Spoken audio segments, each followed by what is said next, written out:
ওমর ইবনে খাত্তাব বিশ্ব চ্যাম্পিয়ন মস্তান। তৎকালীন আরবের ভিতরে যারা শীর্ষ ক্যাডার ছিল, লম্বাও বেশি ছিল হযরত ওমর, যার যত শক্তিশালী মস্তান টাইপের মানুষ ছিল, উগ্র মাথা ভুলো, তার ভিতরে অন্যতম ওমর। এমনি একটু লম্বা, আর স্বাভাবিকভাবে আরবিতে বলে কুল্লু তবিলিন আহমাক, কুল্লু তবিলিন আহমাক। সব লম্বা মানুষ একটু বলদ হয়, লম্বা মানুষ একটু বুক হয়, এটা আবাল আবাল ক্লাসের হয়, কারণ বেশি লম্বা হয়ে যাওয়ার কারণে বুদ্ধি ছড়াই বড়ায় যাইয়ে ভালো এটা ঠিক মতো করতে পারে না। অকুল্লু কাসিরিন আজাজ, আর সব বাড়িয়ে মানুষ, খাটো মানুষ শক্তিতে দুর্বল হয়। তো এবার দুই জায়গার থেকে দুইজনরে আবার ইস্তেসনা করছে, বাছাই করে ফেলছে। সব লম্বা মানুষ বুকা হয় ইল্লা ওমর, ওমর ছাড়া। ওমর লম্বা হলেও বুকা না। আল্লাহ কুল্লু কাসিরিন আজাজ, সব বাড়িয়ে মানুষ শক্তিতে দুর্বল হয় ইল্লা আলী। আলী রাদিয়াল্লাহু আনহু খাটো ছিল, বেটেছিলেন। উনি আবার খাটো হওয়া সত্ত্বেও শক্তির অভাব ছিল না। বহু লম্বা মানুষ ওনার থাপ্পড় কাটি পারত না। যুদ্ধের কিস্সা তো জানেন, তবুকের যুদ্ধে, ওহুদের যুদ্ধে হযরত আলী রাদিয়াল্লাহু তাআলা আনহু যুদ্ধ করতে করতে করতে করতে ঢাল ভেঙে গুঁড়ো গুঁড়ো হয়ে গেছে, কাটে তছনছ হয়ে গেছে। এরপরে যাইয়া লোহার দরজা একটা ধইরা টান দিয়ে বাম হাত দিয়ে ধরে সেইটারে ঢাল বানায় যুদ্ধ করছে। যুদ্ধের শেষে ঢালটা রেখে দিয়েছে ৮০ জন মুজাহিদ। ৮০ জন মুজাহিদের ঢালটারে উঁচু করতে পারে না। এটা হযরত আলীর হাতে খেলনার মতো নাচছে। তো হযরত ওমর রাদিয়াল্লাহু তাআলা আনহু লম্বা মানুষ, ইসলাম গ্রহণ করার আগে ওই কথাটাই প্রযোজ্য ছিল যে কুল্লু তবিলিন আহমাক, সব লম্বা মানুষ বোকা হয়। ইসলাম গ্রহণের আগে হযরত ওমর এরকমই বোকা ছিল। কেউ কইলেই খালি খুশিতে ভালাইতো, প্রশংসা করলে খালি লাভাইতো। তো দারুন নদওয়া কাবাগরের পাশেই, এই কোরআন শরীফটা একটু সরাইতেন তো, পাও দিয়া লাগতেছে। দারুন নদওয়া কাফেরদের সংসদ ভবন, সংসদ নেতা মিস্টার আবু জাহেল। খেয়াল করতেছেন? সৌদি আরব, সে সময় সৌদি আরবের নামে ছিল না, আরবটা একটা প্রদেশ ছিল, রাষ্ট্র ছিল বিশাল বড়। এই বিশাল বড় রাষ্ট্রের রাজধানীও আরবে ছিল না, রাজধানী ছিল খোরাসান, রাশিয়ার খোরাসান। আর আরব একটা প্রদেশ ছিল, এই প্রাদেশিক গভর্নর ছিল মিস্টার আবু জাহেল, আন্তর্জাতিক খ্যাতিসম্পন্ন দামলা, বিশ্ববিখ্যাত আবাল, নবী আলাইহিস সালামের জীবনের শ্রেষ্ঠ শত্রু। এই আবু জাহেল কাফেরদেরকে ডাইকা তার সংসদের ভিতরে, সংসদ ভবনের মধ্যে বসে বলছে, যেই ব্যক্তি মুহাম্মাদের কল্যাণ আনতে পারবা তাকে ১০০ লাল উট পুরস্কার দেওয়া হবে। আরবের মানুষ উটের ভক্ত, তার মধ্যে আবার লাল উটের মর্যাদা বেশি। যে মুহাম্মাদের কল্যাণে দিতে পারবা তাকে ১০০ উট দেওয়া হবে, লাল উট। হযরত ওমর দাঁড়িয়ে বললেন, আনালি হাদা, আনালি হাদা, এ কাজের জন্য আমি পারফেক্ট। তুমি উট রেডি করো, আমি মুহাম্মাদের কল্যাণ আনতে দেরি, উট যেন পাইতে দেরি না হয়, তাড়াতাড়ি উট রেডি করো। আবু জাহেল কয়, বাবা তুই যাবি আর আসবি, কল্যাণ এসে দেখবি তার আগে ১০০ উট রেডি হয়ে গেছে। হযরত ওমর তরবারি নিয়া নবী আলাইহিস সালামের মাথা আনার জন্য রওনা। কিছু দূর যাওয়ার পরে, বাড়ি অনেক দূরে না, যারা হাজী সাহেব তারা গিয়েছেন, আবু জাহেলের বাড়ি নবী আলাইহিস সালামের বাড়ি পাশাপাশি বাড়ি। আর দারুন নদওয়া কাবাগরের ভিতরে, যেটা সংসদ কাবাগরের এরিয়ার ভিতরে সফা মারওয়ার কোনায় ছিল দারুন নদওয়া। ওই জায়গা থেকে অর্ডার, নবী আলাইহিস সালামের বাড়ি সর্বোচ্চ ১০০ গজ। এই ১০০ গজের মাঝেই ঘটনা, ওরা ১০০ উট নিয়ে রেডি হয়ে রাস্তায় তাকায় রইছে। দেখি ওমর কতক্ষণের মধ্যে আসে। হযরত ওমর ওই দারুন নদওয়া থেকে তরবারি নিয়ে বের হইয়া একটু আগানোর পরেই দেখে একজন সাহাবা, নাম তার সাদ ইবনে আবি ওয়াক্কাস রাদিয়াল্লাহু তাআলা আনহু। প্রথম সিরিয়ালের সাহাবা যারা, তন্মধ্যে সাদ ইবনে আবি ওয়াক্কাস একজন। হযরত ওমরের এই ভাব আর মশান দেইখা সাদ সন্দেহ করছে, আমার নবীর বাড়ি যাইতেছে, নবীর গায়ে আঘাত করবে। সাদ রাস্তায় দাঁড় করে ওমরকে ব্রেক করে দিয়ে বলে, ওমর আইনা তুরিদ, ও ওমর তুমি কোথায় যাচ্ছ? ওমর বলে, উরিদ ওয়া নাকতুলা মুহাম্মাদান, আমি মুহাম্মাদের কল্যাণ আনতে যাই, মুহাম্মাদের কল্যাণ আনতে যাই। ১০০ উট আমার জন্য পুরস্কারে রেডি হয়ে আছে, যাবো আর আসবো, তুই দাঁড়া সাদ। হযরত সাদ বলতেছে, ওমর তুমি মুহাম্মাদের কল্যাণ আনতে যাবা, তুমি কি জানো মুহাম্মদ কোন বংশের ছেলে? কয় অবশ্যই জানি। বলো তো কোন বংশের ছেলে? কয় মুহাম্মদ কুরাইশি। কয় মুহাম্মাদের বংশের লোক, যদিও তার ধর্ম গ্রহণ করে নাই, যদিও তার ইসলাম গ্রহণ করে নাই, তবে তার বংশের এমন একটা ছেলের কল্লা তুমি নিয়ে আসবা ওমর, আর তোমার কল্লা তুমি সুস্থভাবে নিয়ে আসবা। এইটা তুমি ভাবতে পারো কি কইরা? মুহাম্মাদের কল্লা আনতে গেলে তোমার কল্লা থেকে যেতে পারে, তাকে তুমি একবার ভেবে দেখছো? ওমর কয় সাদ, তোর তো সুর ভালো না, মনে হয় তুইও মুহাম্মাদের দলের লোক। কথার ভাবে তো কিছু বোঝা যায়। সন্দেহ আছে তুমিও মুহাম্মাদের ধর্ম গ্রহণ করেছো। সাদ কয় লুকোচুরির কি আছে, গোপনের কি আছে? আমি পড়েছি লা ইলাহা ইল্লাল্লাহ মুহাম্মাদুর রাসূলুল্লাহ। হ্যাঁ, আমি মুসলমান, আমি মুসলমান, আই এম এ মুসলিম। মাতা হাজান, কি চিন্তা করো? ওমর বলে এত বড় সাহস, স্পর্ধা! তোদের দল নেতারে আমি জবাই করতে যাই, আর সেই দল নেতার দলে যায় তুই আমার সামনে দাঁড়াইয়াস, তার কলেমা প্রকাশ করিস। সাদ, তাহলে আগে তোর কল্লাটা কাইটে নেই।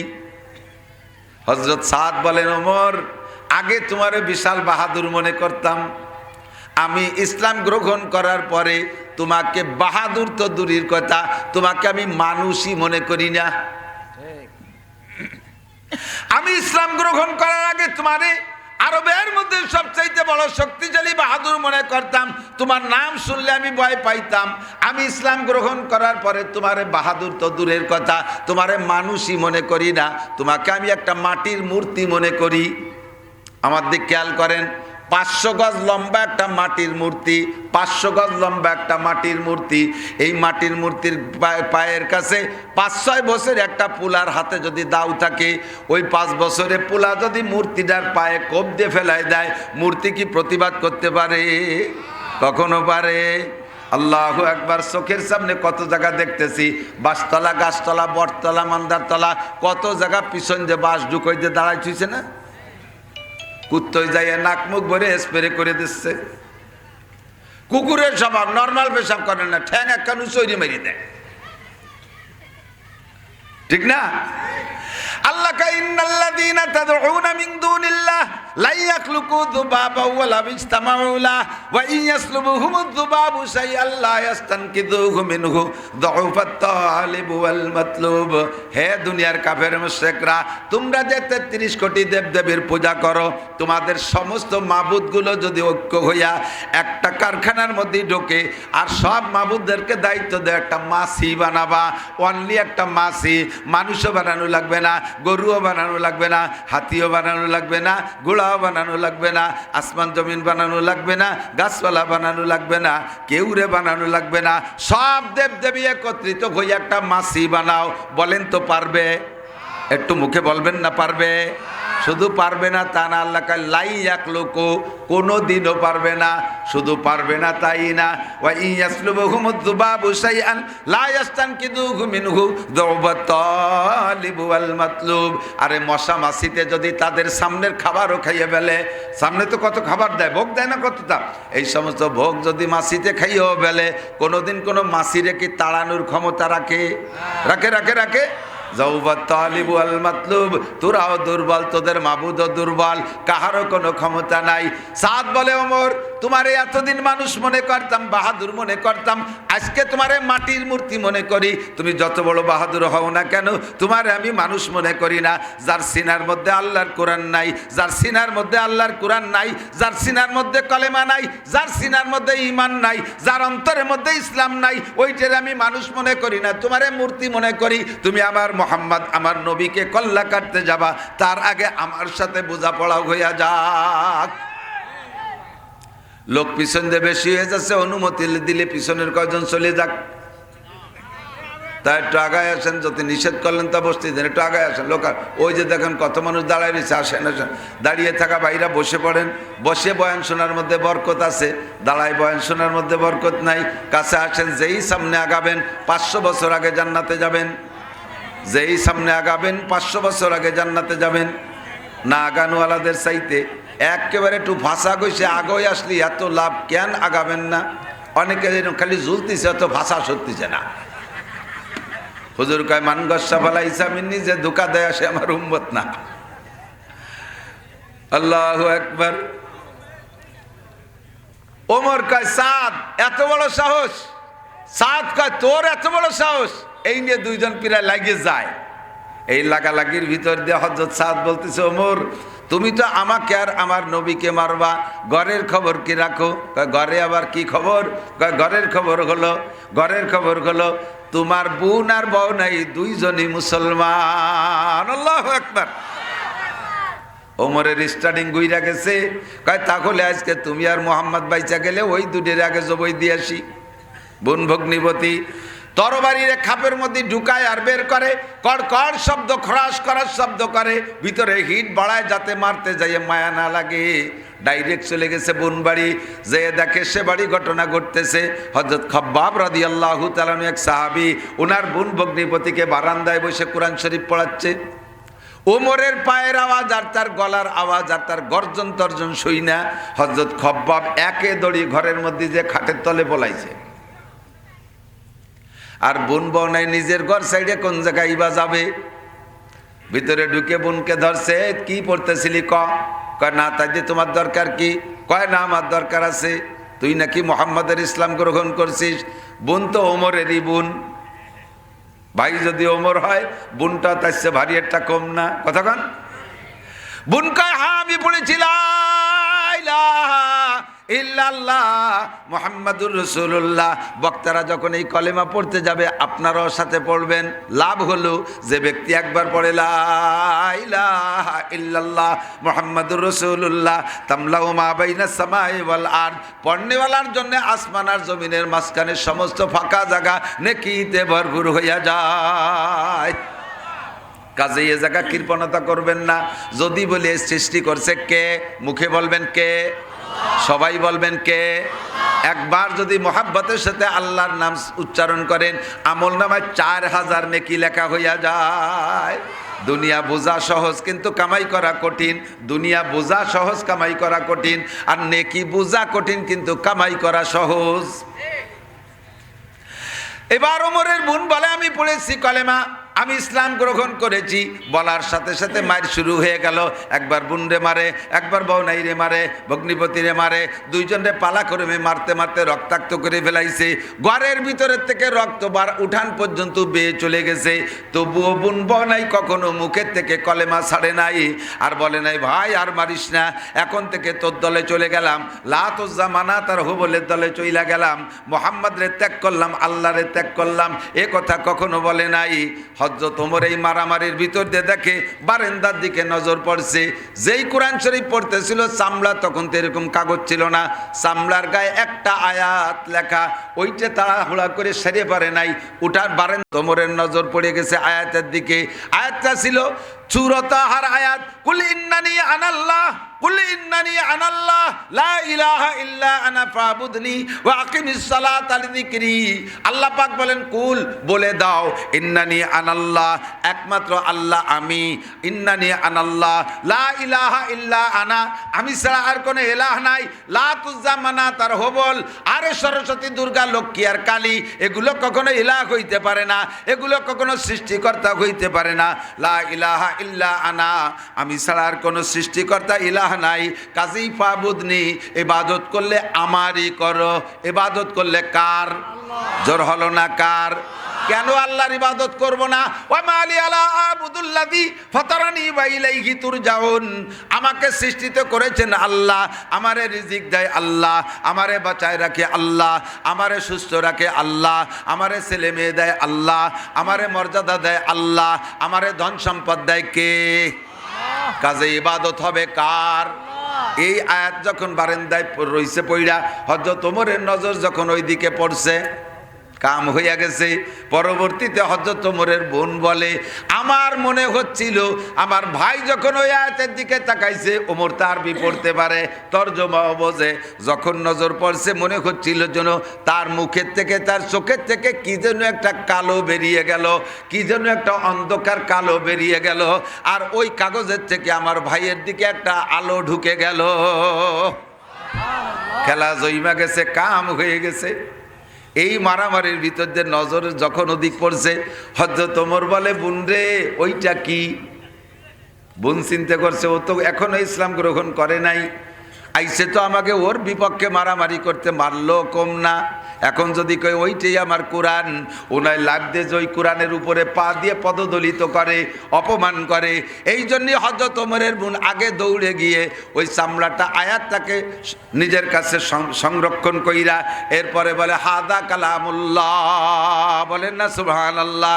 এইটাই আমার আল্লাহর কালাম, ওইটাই আমরা পড়ি, ওইটাই কোরআন।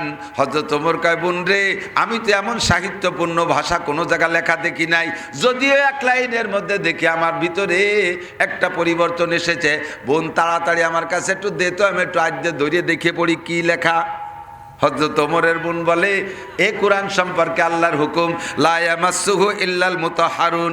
ওই সময় উচিত ছিল কি আমরা হলে নেন নেন নেন পড়ি দেন, কিন্তু ওমরের বোন আসল আইল ছাড়ে নাই।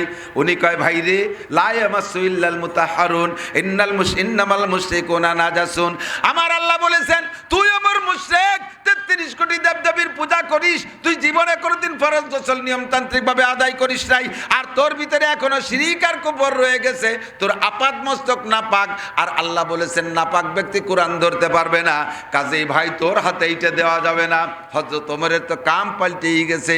উনি বলতেছেন বোন রে, তাহলে ধরার উপায় কি? কয় তোরে গোসল করাইতে হবে। কয় তাড়াতাড়ি পানি দেওয়ার দেরি সহ্য হচ্ছে না, একটু কন্যা সুবহানাল্লাহ। পানি দিয়ে নিয়মতান্ত্রিকভাবে ফরজ গোসল আদায় করাইয়া এরপরে বোন বলতেছে ভাই তোর গার কাপড়ও নাপাক, ওর মধ্যে পেশাবের গন্ধ থাকতে পারে, জীবনে কোনোদিন ঢিলাকুলুক নিস নাই, তোর ওই কাপড় পরা অবস্থায় হবে না এই কোরআন ধরা। কয় লাগবে কি? কয় যে কোরআন ধরতে হলে নতুন পবিত্র কাপড় পরতে হবে। হযরত ওমর কয় তাড়াতাড়ি কাপড় দাও। ভগ্নিপতির এক সেট কাপড় ওমরকে পরাই দিয়া আল্লাহু আকবার গোসল করাইয়া এরপরে আয়াত দিছে। ওমর আয়াতের দিকে তাকায় আর কান্দে। ও দোস্ত, যে মাটি যত শক্ত বৃষ্টি নামলে কিন্তু ওই মাটি তত তাড়াতাড়ি নরম হয়। বিলির ভিতরে নিচু জায়গায় এঁটেলে মাটি 5-6 মাস যদি বৃষ্টি না নামে এত শক্ত হয়, খালি পায়ে হাঁটা যায় না, পাও কেটে যায়, ঠিক কি ঠিক না? আর এই রাস্তার ধুলোবালি উড়িয়ে বেড়াচ্ছে, বাতাসে উড়ে বেড়ায়। এই ধুলোবালির মধ্যে বৃষ্টি নামলে দুই জায়গার দুই অবস্থা। আটাইলে মাটি মুহূর্তের ভিতরে প্রথম বৃষ্টিতে গলিয়ে একেবারে কেদা কেদা হয়ে যায়, আর বালি মাটিতে বৃষ্টি নামলে জমি আরও টাইট হয়ে যায়, ঠিক না? যে মানুষগুলোকে দেখবেন সমাজে একটু নরম নরম, বেজু বেজু, টুপি টুপি, পাগড়ি পাগড়ি, দরবেশ দরবেশ বাপ, একেবারে আকামের গুরু, ওগুলো বৃষ্টি নামলি বারা জমিয়ে যায়। আরে বেটা আমার মনে আছে, কিচ্ছু প্রশ্ন করা লাগবে না। বেশি বেশি আশা যার বাতার মরে তার, একথা মনে রাখবা। মাগুরা আমার গোপালগঞ্জের চাইতে আমার কাছে বেশি আপন। এ জায়গা কোনো উন্নয়ন হলে আমার নিজের মাদ্রাসার উন্নয়ন এসছে ভালো লাগে। বারবার ওই সুতা মুতা নিয়ে খুঁচাখুচি হলি না ভানায় কি দোয়ানো যায় নাকি? কন্দি গাই না ভানায় দোয়ানো যায়, তো কি যে হতেছে তাই বোধ নাই।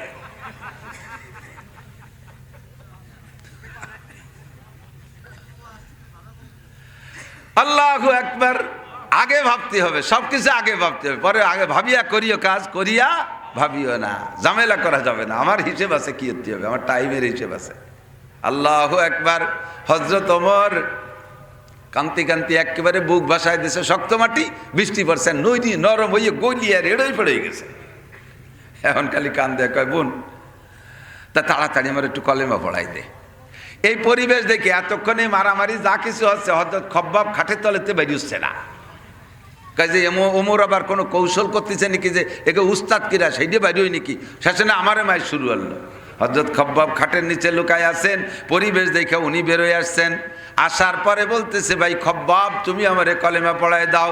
হযরত খব্বাব কলেমা পড়ায় দিলেন, সঙ্গে সঙ্গে হযরত ওমরের দাম জমিন থেকে আকাশে উঠা গেল।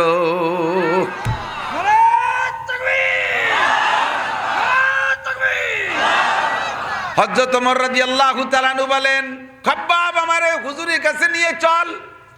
হযরত খব্বাবের এখনো বিশ্বাস হচ্ছে না, আস্থা হচ্ছে না যে ওমর নবীর কাছে যাইয়া কি আচরণ করতে কি করে। ও তো আইছে নবীর কাল্লা কাটতে, তা তো আগের থেকেই জানি। হযরত সাদ রাদিয়াল্লাহু তাআলা আনহু পিছে পিছে আছে। এবার হযরত ওমরকে আর লজ্জা দিও না, আমার একটু সেই জায়গা নিয়ে চলো। হযরত খাব্বাব আর সাদ রাদিয়াল্লাহু তাআলা আনহু দুইজন নিয়ে যাইতেছেন হযরত ওমরকে হুজুরের কাছে। পথিমধ্যে হযরত খাব্বাব বলে, ভাই ওমর, আমাদের এই ইসলামের মাদ্রাসায়, নবী পাকের মাদ্রাসায় তুমি বাদে আজকে পর্যন্ত আমরা মাত্র 39 জন ছাত্রছাত্রী, কিছু পুরুষ কিছু মহিলা, আমরা নবী পাকের কাছে শিক্ষা গ্রহণ করি। আরকাম রাদিয়াল্লাহু তাআলা আনহুর বাড়ি। গত রাত্রে বৃহস্পতিবার দিবাগত রাত, এই রাত্রে নবী দোয়া করেছেন আল্লাহর কাছে, আল্লাহুম্মা হাদি ইহদাল উমারাইন, আল্লাহ দুই ওমরের যে কোনো এক ওমরে তুমি হিদায়াত দাও। এক ওমর তো তুমি ওমর, আর এক ওমর হলো আমর, তার নাম আবু জাহেল। আবু জাহেল আর তুমি দুইজন মিলে আল্লাহর নবী দোয়া করেছেন। তো আমাদের বিশ্বাস যে দোয়াটা তোমার সানেই কবুল হয়ে গেছে, আর বাস্তবতাই দেখতেছি। চলো যাই হুজুরের কাছে। এবার হুজুরের দরজায় যায় যখন নক করেছেন, ভিতরে সাহাবায়ে কিরাম কয়, হুজুর ওমর আইছে, আপনি একদিকে একটু সরিয়ে বসবেন নাকি, আপনি একটু লুকাবেন নাকি, ওমর আইছে, ও কি ওরে তো মাথা মানুষ। হুজুর কয়, না কোনো সমস্যা নাই, দরজা খুলে দাও। দরজা খুলে দেওয়ার সাথে সাথে জিব্রাইল তো আগে হুজুরকে ঘটনা সব শুনে গেছে। হযরত ওমর তরবারি খান পায়ের কাছে নিয়ে রাইখা হুজুরের পা জড়িয়ে ধরে ক্ষমা চেয়ে বলে, ওগো আল্লাহর নবী, আমারে খাস তওবা করায় দেন। আমি বোন বাড়ির থেকে আমি কলেমা পড়েছি, ওই কলেমার পর আমি আত্মতৃপ্ত হতে পারছি না। আমাকে আপনার জবানে কলেমা পড়ে আপনি আমার ইসলামের সাক্ষী হয়ে যান। নবী আলাইহিস সালাম আবার কলেমা পড়াই দিলেন। কলেমা পড়ানোর পরে ওমর বলতেছে, হুজুর হাত খান ধরে বলতেছে, তাল মাই আমার সাথে আসেন। কয় কোন জায়গা যাব? কয় লাদাল কাবা, কাবার পাশে যাব, তাহাতাল কাবা, কাবা ঘরের পাশে যাব। ও জায়গা তো লিডাররা বসে রয়েছে একটু কাছেই।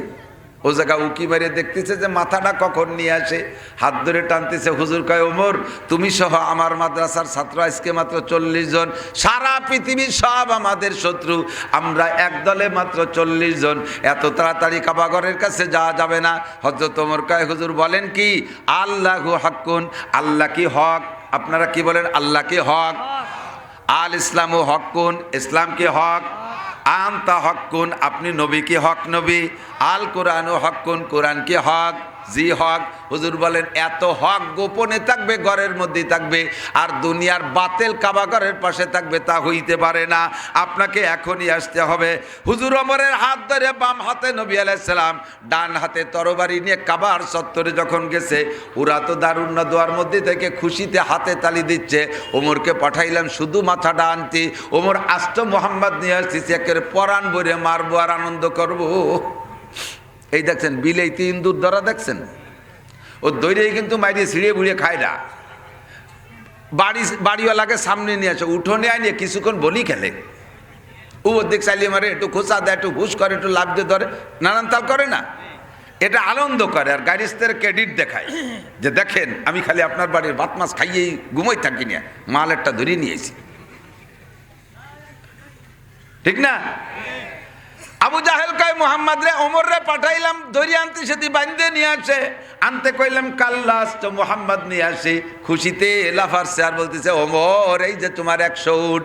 ওমর কিন্তু ঘটনা পাল্টে গেছে। ওমর হাত ধরে কয়, ডান হাতে তরবারি উঁচা করে বলে লা ইলাহা ইল্লাল্লাহ, বাম হাতে হাত উঁচু করে এই যে মুহাম্মাদুর রাসূলুল্লাহ। আবু জাহেলের চোখ গুলাই গেছে, ও কপাল, কি হতে কি হয়ে গেল। ঠেকাতি যে সড়াই গেল, ঠেকাতি যাইয়া সড়াই গেল। अल्लाहु अकबर। खुद नते जो राह पर गए रूह के हादी बन गए, खुद नते जो राह पर गए रूह के हादी बन गए। क्या नजर थी जिसने मुर्दू को मसीहा कर दिया, क्या नजर थी जिसने मुर्दू को मसीहा कर दिया। शाहिदे बज़्मे अलम में एक निगाह नाज ने इश्क की संजुमन मुस्नाद आरा कर दिया। যিনি এতক্ষণ ছিলেন গুমরাদের লিডার, জাহেলদের লিডার, মূর্খদের লিডার, বেয়াদবদের লিডার, মস্তানদের লিডার, মদখোরদের লিডার, গাঁজাখোরদের লিডার, এবাখোরদের লিডার, জিনাখোরদের লিডার, অত্যাচারীদের লিডার, মুহূর্তের ভিতরে আল্লাহর নবীর সোহবতে যাইয়া আল্লাহর কোরআনের ছোঁয়া আর স্পর্শে আল্লাহু আকবার নূরের মানুষে পরিণত হইয়া গেছে। জোরে বলেন, ওমরের পরিবর্তন কিসের ছোঁয়ায়? ওই আয়াতের ছোঁয়া মনে আছে। এত বড় বিশ্ববিখ্যাত মস্তানটা সারা পৃথিবীর সবচাইতে একেবারে আদর্শবান মডেল রাজায় পরিণত হয়েছে। আল্লাহ তাকে রাষ্ট্রপ্রধান বানাইছে। কত বড় রাষ্ট্রের? হযরত ওমরের রাষ্ট্রের আয়তন ছিল 2,40,00,000 বর্গ মাইল। কি কম হয়ে গেছে নি? তো একটু সুবহানাল্লাহ করেন না, কাল সকালে কবেন। আমাকে বাংলাদেশের সমান হবে না? 2,40,00,000 বর্গ মাইল ওমরের রাষ্ট্রের আয়তন, বাংলাদেশের সমান। এরকম 2-3টে বান্দা বাংলাদেশ লাগবে অত বড় দেশের মানুষের পায়খানা বান্তি। এত বড় দেশের রাজা কে? যে রসুলের কল্লা কাটতে গেছে সে।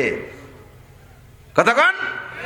এখনো পর্যন্ত কাফের মুশরিকরা হযরত ওমরের রাষ্ট্র পরিচালনার ইতিহাস পড়া সেভাবে তারা দেশ চালায়। অনেক দেশ আছে, একটা মডেল মানুষে পরিণত হয়েছে। কিসের ছোঁয়ায়? কিসের ছোঁয়ায়? এর সাথে যার ছোঁয়া লাগে সেই রকম দামি হয়। ওই সরমুনেশ্বরের উপরে একটা কালো মানুষ হাফসিদের মতো, ঠোঁট দুটো মোটা মোটা, থুতিতে এত সাইডে দাড়ি, নাদুস একটা ফেটো ফুটো মানুষ, কালো একটা মানুষ। সেই মানুষটার গায়ে কোরআনের ছোঁয়া লাগছে। নাম তার ফজলুল করিম চরমুনার পেশা। লক্ষ লক্ষ কোটি কোটি মানুষ তার কাছে পাগল হইয়া সেখানে দৌড়ে যাচ্ছে। কিসের ছোঁয়ায়? একটু বলেন কিসের ছোঁয়ায়? কোরআনের ছোঁয়ায়, ঠিক না? এমন করে উলামায়ে কেরাম যাকেই বলবো সেই এরকম। আপনিও কোরআনের ছোঁয়া লাগান। নবী পাক বলেছেন খায়রুকুম মান তাআল্লামাল কুরআনা ওয়া আল্লামা।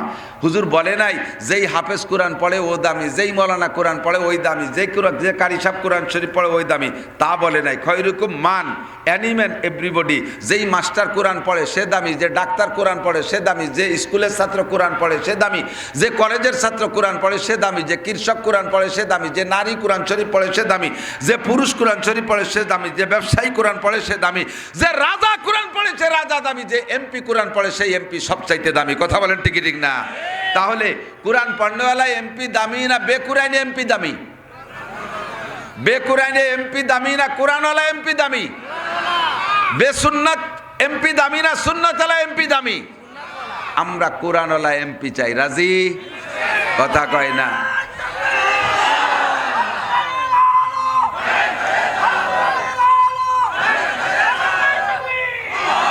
বাংলার জমিন ধন্য হবে ইনশাআল্লাহ। এর মধ্যে আমলিগির লোকও আছেন, মন খারাপ করেন। আমার বাড়ি কিন্তু চুপ করেন, আমলিগির লোকও থাকতে পারেন। আমার বাড়ি গোপালগঞ্জ। বিএনপির লোক থাকতে পারেন। আমরা 4 দলীয় জোটের হুজুর, একসময় 4 দলীয় জোটে ছিলাম। হুজুর হিসেবে আমরা জামাত ইসলামের হুজুর হতে পারি, হুজুর হিসেবে চরমুনার হুজুর হতে পারি, হুজুর হিসেবে।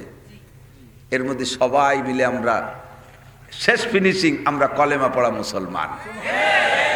এর মধ্যে তার ভাগ নাই। কলেমার মধ্যে ভাগ আছে নাকি? এই বছর নড়াইল থেকে এক দল গেছে তবলিগ। আমাকে গোপালগঞ্জে একটা ছোট নড়াইল আছে, গোপালগঞ্জে ছোট ছোট 2টি নড়াইল আছে, একটা ব্যাসপুর নড়াইল আর একটা রামদে নড়াইল। তো ব্যাসপুর নড়াইল, এই নড়াইলের থেকে এক জামাত গেছে এক মসজিদে, যে 3 দিন তবলিগ করছে। তো তবলিগওয়ালাদের সিস্টেম অনুযায়ী বাসাইতে ধরা পড়ছে 70-80 বছরের 4 বুড়ো কলেমাই ভর্তি পারে না, নামাজ পড়ে কলেমাই ভর্তি পারে না। তো আমি সব 3 দিন পর্যন্ত কলেমার মস্ক করাইয়া আজকে রাত্রে ঈশার পরে কলেমার পরীক্ষা নিচ্ছে। পড়েন মুরব্বী কলেমা পড়েন। যে মুরব্বীরই কলেমা ভর্তি কয় সেই মুরব্বী কয় লা ইলাহা মুহাম্মাদুর রাসূলুল্লাহ, লা ইলাহা মুহাম্মাদুর রাসূলুল্লাহ। 3 দিন পড়ানোর পরও পারে না। আগের 80 বছর তো গেছে জলে, মেজাজ খারাপ থাকে না। আমি সাহেব কয় মেয়া ঠ্যাং একখান কবরে চলে গেছে, চাকা একটা ফাংসার হয়ে গেছে, যে কোনো সময় ডাকা যেতে যেতে পারে। আজও কলেমাটা ঠিক করো না। আর বেশ নামাজ পড়ছো কি কচু পড়ছো? ও মুরব্বীরা রাগ করে কয় মিয়া ধমক দিও না, সব জায়গার কলেমা একরকম না। তোমাকে উপাইলে নড়াইলে আগুরার কলেমা একরকম, গোপালগঞ্জ এসে কলেমা গুফাইলি হয়ে গেছে, এইরকম নাকি? সব জায়গার কলেমা এক, ঠিক না? আমরা পড়েছি সব আগে এক জায়গায় চলেছি, লা ইলাহা ইল্লাল্লাহ মুহাম্মাদুর রাসূলুল্লাহ। আল্লাহ ছাড়া মাবুদ নাই, মুহাম্মাদুর রাসূলুল্লাহ ছাড়া রসুল নবীও, ঠিক কি ঠিক না? আর একটা আরেকটা টান দিয়ে একটু আইগন, মাত্র 15 মিনিটের মধ্যে আমার কার্যক্রম শেষ। আরেকটা টান দিয়ে আইগবেন, একটু টান দেন, একটু টান দেন, লা ইলাহা ইল্লাল্লাহ, টান দেন, টান দেন, টান দেন। কত মানুষ দাঁড়ায় রয়েছে, লা ইলাহা ইল্লাল্লাহ, লা ইলাহা ইল্লাল্লাহ। দাঁড়ানোয়ালারা বসবেই না, এমনি অনেকের হলো দাঁড়ায় দাঁড়ায় অশোনার অভ্যাস, ঠিক না? আবার কেউ হয়তো আসার সময় পায়খানা করছে, পানি পাইনি, বসলে প্যান্ট লুঙ্গি নষ্ট হতো, এই জন্য দাঁড়ায় দাঁড়ায় একটু শুনিয়ে গেলাম, পরে বাড়ি যে চিনি বানি, এজন্যও কেউ দাঁড়ায়। এরপরেও যদি দাঁড়াইতে বসবো যে সত্যি আগে পানি পাইনি, আমার দিক তাকান। তাহলে আমরা শেষ ফিনিশিং কি বুঝছি ভাই? এদিক এদিক এদিক। বেকুরাইনে মানুষ দামি না কোরআনওয়ালা মানুষ দামি? বেকুরাইনে জমি দামি না কোরআনওয়ালা জমি দামি? এক কথায় কোরআনের ছোঁয়া যার সাথে লাগে সেই দামি। আমার মেলা সময় নাই বিদায় আমি ভালো করে চাবাতি পারলাম না, আস্তে আস্তে দমাদম গিলে থুয়ে চলে গেলাম। জাবালে নূর গারে হেরা, যে জায়গা কোরআন শরীফ নাজিল হয়েছে, 5টা আয়াত হুজুর ওই জায়গা থেকে পড়ে আসছে, 5টা আয়াত। ওই জাবালে নূর একটা পাথরের পাহাড়, মক্কায় সৌদি আরবে প্রচুর পাহাড়, পাথরের পাহাড়। আমার নজরে যত বেডঙ্গা পাহাড় দেখছি, এই গারে হেরা জাবালে নূর পাহাড়টা সবচেয়ে বেডঙ্গা, কোনো ডক শক নাই। অথচ কত ডাটের ডাটের পাহাড় আছে, সে জায়গা কেউ দেখতে যায় না। গারে হেরা জাবালে নূরটা সারা পৃথিবীর মানুষ পাগল হয়ে দেখতে যায়। কার কারণে? মাত্র 5টা আয়াতের ছোঁয়া লাগছে, পাথরের পাহাড়টা দামি হয়ে গেছে। কথা কন ঠিক না? এই 5 আয়াতের ছোঁয়ায় পাথরের পাহাড় দামি হয়ে গেছে। মক্কার নাম আগে ছিল বাক্কা, নাম ছিল কি? কোরআন শরীফে কয় ইন্না আউওয়ালা বাইতু উদিয়া লিন-নাসি লাল্লাযী বিবাক্কাতা মুবারাকাও ওয়া হুদাল লিল আলামিন। মক্কার নাম ছিল বাক্কা, কাবাঘরের কারণে দামি ছিল এটা ঠিক, কিন্তু কোরআন শরীফ নাজিল হওয়ার কারণে এবার বাক্কা পাল্টে নাম হয়ে গেছে মক্কা শরীফ। কারণ কোরআনও শরীফ, মক্কাও শরীফ, কোরআনও শরীফ, মক্কাও। এই শরীফের সাথে ছোঁয়া লাগলে সেও শরীফ হয়ে যায়। রসুল মদিনায় যার আগ পর্যন্ত মদিনার নামও মদিনা ছিল না, মদিনার নাম ছিল ইয়াসরেব, মদিনার নাম ইয়াসরেব। রসুল কোরআন শরীফ নিয়ে মদিনায় যাওয়ার পরে ইয়াসরেবের নাম পাল্টে হয়ে গেছে মদিনা শরীফ। এই শরীফের সাথে সোয়া লাগা এই খেজুর বাগান আর ক্ষেত খামার আর পাহাড়ি এলাকাটা তাও শরীফ হয়ে গেছে। এখন নাম সোনার মদিনা। বলেন কি নাম? যাইতে যদি পারতাম আমি সোনার মদিনা। গজল গায় না পোলামান না? এই সোনার মদিনায় যার জন্য সকলেই পাগল। আল্লাহু আকবার। ফার্সিতে শের বলে, উর্দুতে বলে, রাহে মেরা মাসকান হাওয়ালিয়ে কাবা, বনে মেরা মদফন দিয়ারে মদিনা, ওহা জলওয়া ফরমা হায়াতুন নবী হায়, এহি জায়রিনে মজারে মদিনা, সাহেল সে লাগা দে মেরে ইশকো কি সফিনা, আঁখো সে দেখা দে মুঝে মক্কা ও মদিনা। আপনাদের কি মক্কা মদিনা দেখার শখ হয়? একটু মন থেকে বলেন হয়? নাকি উড়াকান্দি ঠাউর বাড়ি দেখার শখ হয়? নাকি লালন শাহর মাজার দেখার শখ হয়? নাকি কোনো বাউল ফাউলের মাজার দেখার শখ হয়? জীবনে একটা বার হলেও চোখ দিয়ে মক্কা মদিনাকে দেখতে মনে চায় কি চায় না? দোয়া করেন আর দোয়া করেন আর চেষ্টা করেন। আমি নিতান্ত গরিবের পোলা, আব্বার 1 ইঞ্চি জমিও পাই নাই, বাপের কালে একখান ফুটো টিন একখান ভাঙ্গা থালও পাই নাই। তবে আমার আব্বা আমারে বস্তা ভরে দোয়া দিয়ে রেখে গেছে। আমার মাও আমার ঘরে এখনো শুয়ে আছে, দোয়া করে।